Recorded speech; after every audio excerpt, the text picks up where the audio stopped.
성탄의 명상. 역사와 인격. 인격이 역사 안에서 행동하지만 역사 자체는 인격에 무관심하다. 역사는 개인 인격을 공통적, 보편적 운명으로 화한다. 인격적인 영의 자유가 역사 안에 들어와 일한다.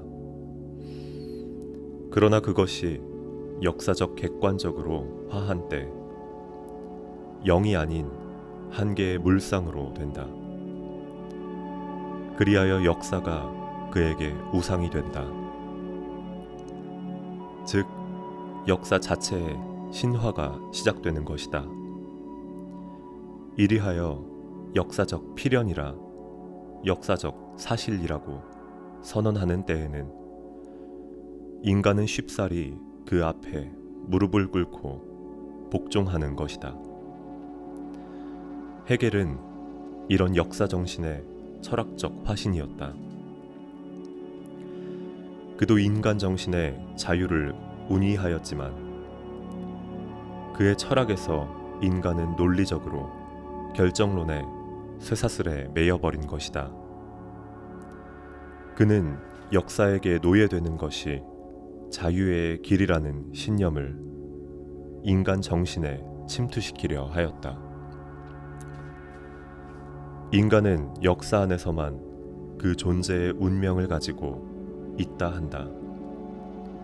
소위 역사적 정신의 종이 되어 역사적 필연에 적응하는 것이 생존의 의의를 나타내는 것이라고 생각한 것이다. 여기서 막스는 용기를 얻었다. 역사적 필연이라는 사실 앞에는 윤리도 신도 오직 상대적인 의의밖에 가지지 못한다고 결론 지을 수 있었던 까닭이다. 그런데 그리스도교도 어디까지나 역사적인데 그 특색이 있다고 한다. 무슨 이유일까? 역사가 우주적인 시간과의 관계에서만 굴러가는 때 거기에는 오직 객관적 물상, 필연적 사실 이외에 다른 아무것도 없을 것이다. 그것은 전도서에 있는 말과 같이 해 아래 새 것이 없는 무의미한 순환일 것이다. 그러나 역사가 실존적 시간과의 관계에 서는 때 그것은 객관화한 물상이 아니라 주객적인 인격으로, 양이 아니라 질의 세계로, 흐름이 아니라 깊이의 세계, 반복 못할 진전의 선이 아니라 종말적인 점의 세계로 나타난다. 이런 의미에서 그리스도교는 어디까지나 역사적이어야 한다. 역사의 종말을 선언하고 신천지의 하늘나라를 지향시키기 위하여 역사적인 것이다.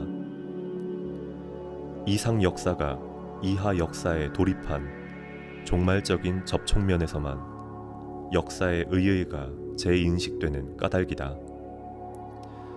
이런 의미에서 역사는 하나님이 사람을 만나는 곳이 된다.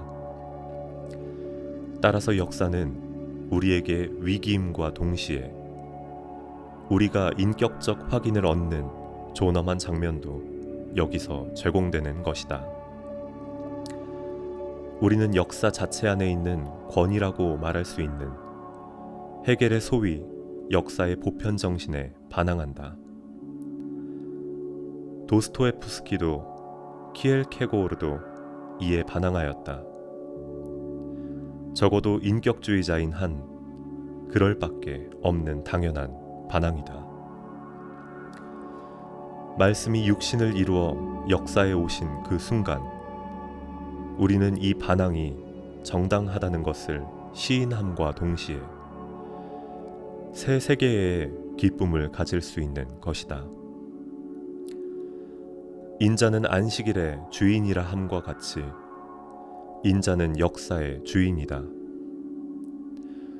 그리스도 없이 역사는 무의미하다. 우리도 이제부터 역사의 종이 아니라 하나님의 아들, 딸로서 역사의 주인이다. 역사의 부분품이거나 운명적 포로가 아니라 역사에 혼을 넣어줄 자유하는 인격이다. 성탄과 신년, 그것은 자연 질서의 종말과 함께 영원의 신생을 가능케 하는 의미에서만 기뻐하며 축하할 수 있는 것이다.